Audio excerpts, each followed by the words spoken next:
getok-getok mangkok besi yang diputer-puter gini, mendengarkan bunyi-bunyian, lalu membuat diri tenang. Itu medianya siapa?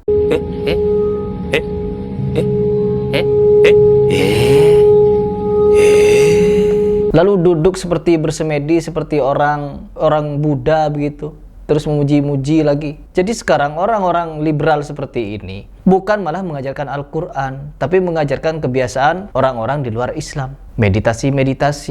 Ini kan aneh.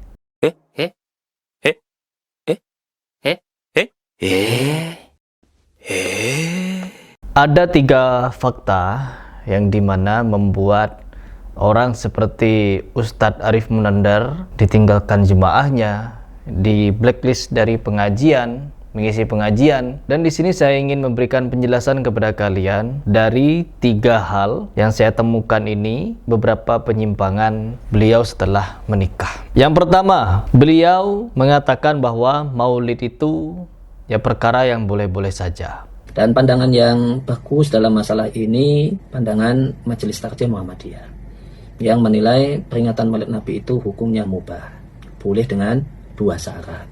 Yang pertama, tidak ada hal yang dan unsur yang terlarang di dalamnya. Tidak ada hal-hal yang keyakinan yang bisa menjurus kepada kesyirikan. Tidak ada pujian kepada Nabi yang berlebihan, seakan-akan Nabi itu seperti setengah Tuhan misalnya. Kemudian yang kedua, peringatan tersebut bentuknya, pelaksanaannya adalah kegiatan yang bermanfaat dan mengedukasi umat. Artinya bentuknya bentuk pengajian yang membuat masyarakat dan jamaah semakin kenal Nabi, semakin dekat dengan Nabi, mencintai Nabi, dan semangat untuk meneladani Nabi. Intinya, marilah kita lapang dada dalam masalah peringatan Maulid Nabi. Nah, di sini mulai timbul berbagai macam blunder dari pernyataan beliau ini, yang dimana kalau kita membicarakan masalah maulid, terkhusus maulid ya teman-teman, memang kita sekilas melihat banyak kebaikan di dalamnya. Ada kegiatan yang guyup, terus ada beberapa hal yang mungkin bisa menyatakan kita sedang berselawat kepada Nabi, mungkin kita bisa dinyatakan sedang berzikir, bahkan kita bisa menyatakan kegiatan tersebut mengenang kelahiran Nabi beserta jasa-jasanya. Mungkin, perhatikan kalimat saya, semuanya kemungkinan. Yang dimana kemungkinan ini hanya suatu pemikiran yang bisa jadi benar dan bisa jadi salah. Orang-orang yang selama ini, saya pribadi dulu merayakan maulid hanya karena ikut-ikutan tradisi yang sudah ada, adat yang sudah ada di kalangan masyarakat. Akhirnya apa? Saya tidak tahu dari mana sumber dari ajaran ini. Setelah saya menelusuri teman-teman, apa yang dinyatakan oleh Ustadz Arif Munandar di videonya tentang hukum maulid sangat bertentangan dengan ajaran para ulama salafi, yang dimana kebanyakan ulama salafi menyatakan maulid-maulid seperti ini adalah bid'ah. Dan bid'ahnya ya bid'ah-bid'ah yang tidak bisa dikecualikan, seperti pernyataan Ustadz Arif Munandar dulu.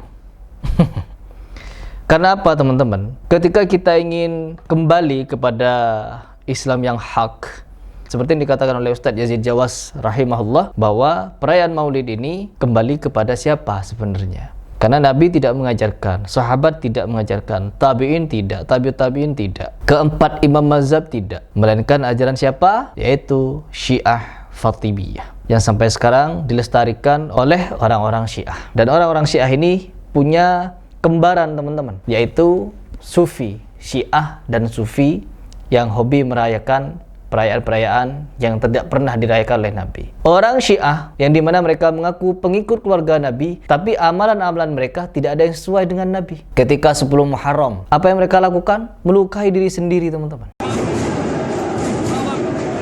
Apalagi kegiatan mereka mandi lumpur. في هذا البرنامج حاولنا أن نكون محايدين فأتينا بشعائر الشيعة وأصل كل شعيرة متى وأين،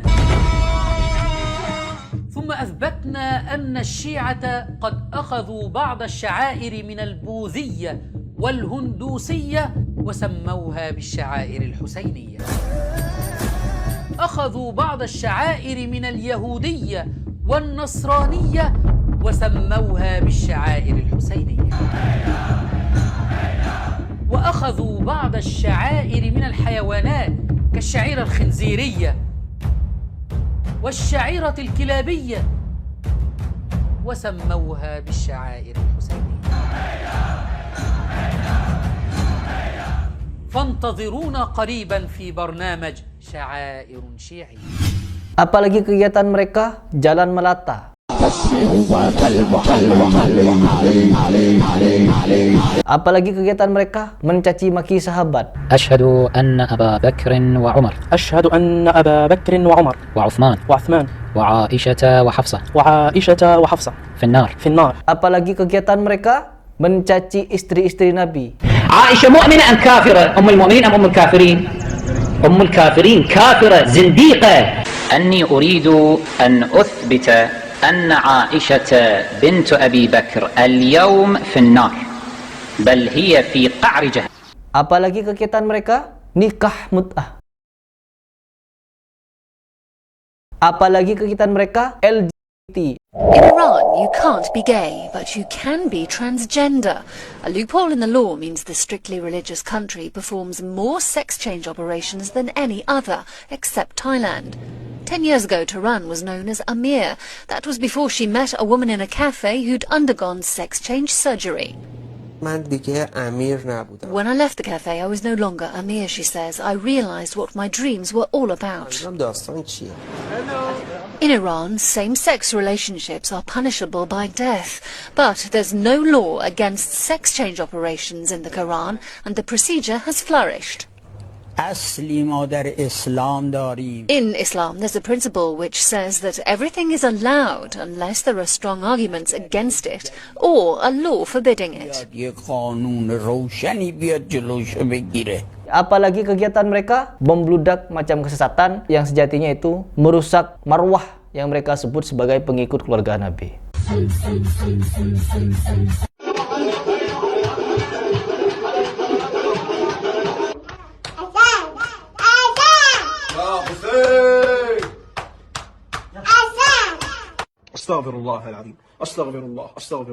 Sedangkan orang yang mereka teriak-teriaki, orang Syiah ini berteriak-teriak kepada dunia bahwa ajaran yang salah adalah Wahabi. وَإِذَا سَأَلَكَ عِبَادِي عَنِّي فَإِنِّي قَرِيبٌ.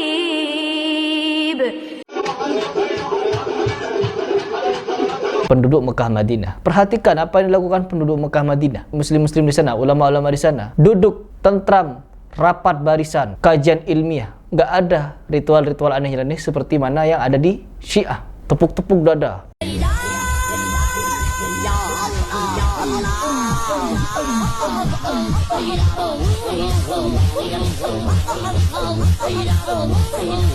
Sontoloyo.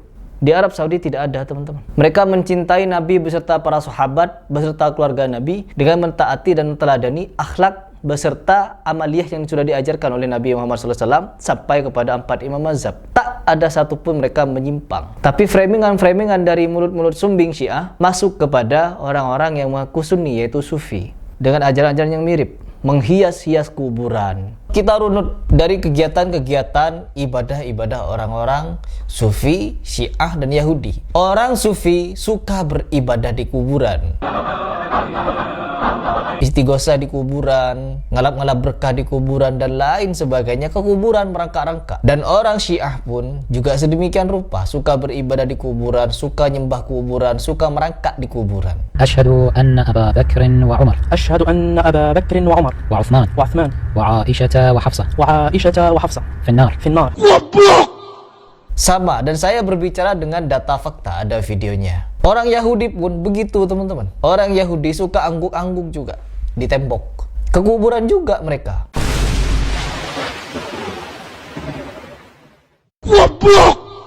Kuburan yang mereka anggap kuburannya Nabi, kuburannya orang soleh, kuburan pemimpin mereka, dicium-cium, dialap-alap berkahnya juga. Sama. Syiah, Yahudi, Sufi, sama. Terus mereka orang-orang Syiah suka jingkrak-jingkrak.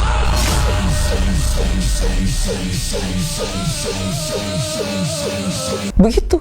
Orang Yahudi dengan Syiah sama.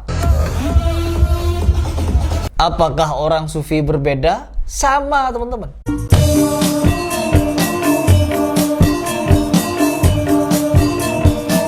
suka jogetan, suka jingkrak-jingkrak.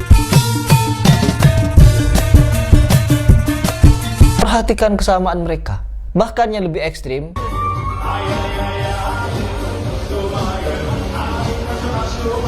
perhatikan ini sufi nih.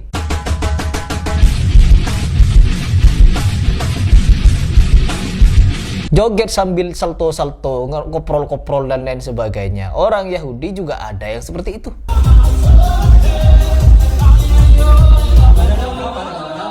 Kesamaan, teman-teman.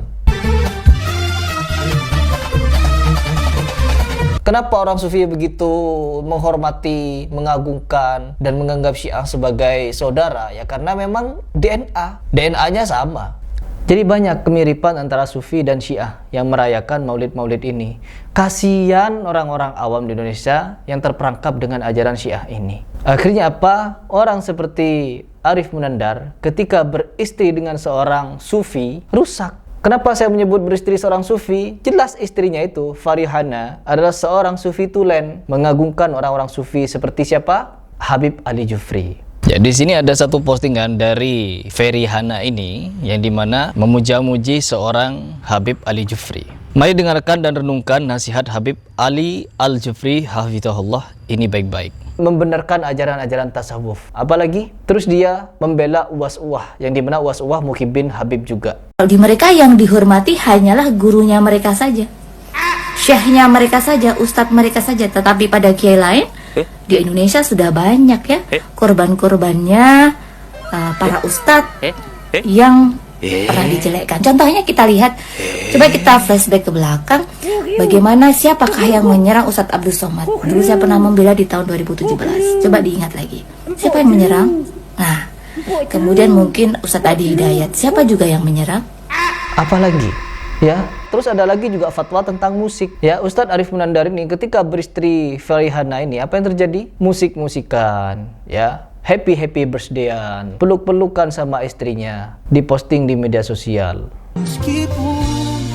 Teruslah memperbaiki diri jika kamu beruntung.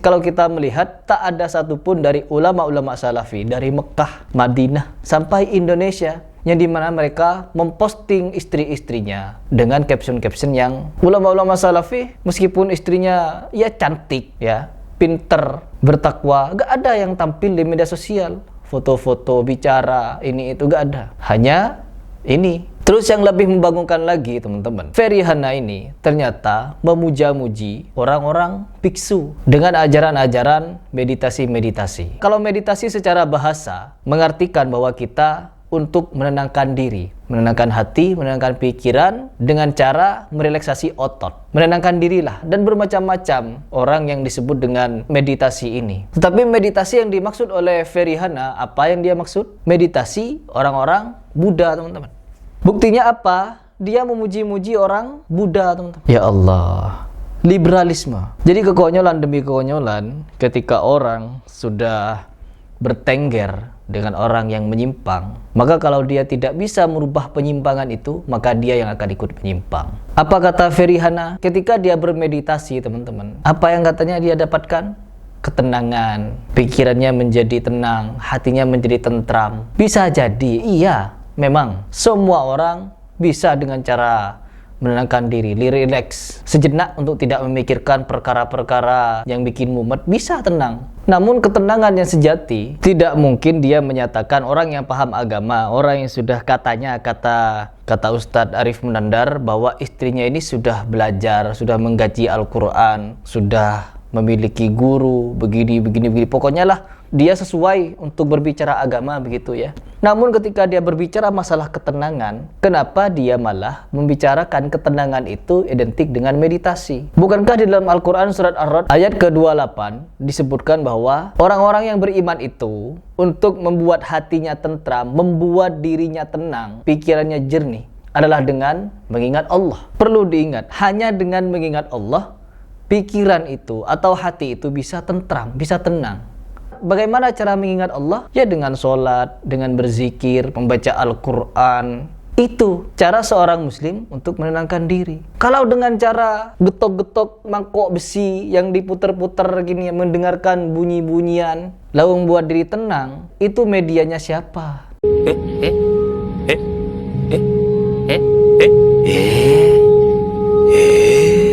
Lalu duduk seperti bersemedi, seperti orang Buddha begitu, terus memuji-muji lagi. Jadi sekarang orang-orang liberal seperti ini bukan malah mengajarkan Al-Quran, tapi mengajarkan kebiasaan orang-orang di luar Islam. Meditasi-meditasi.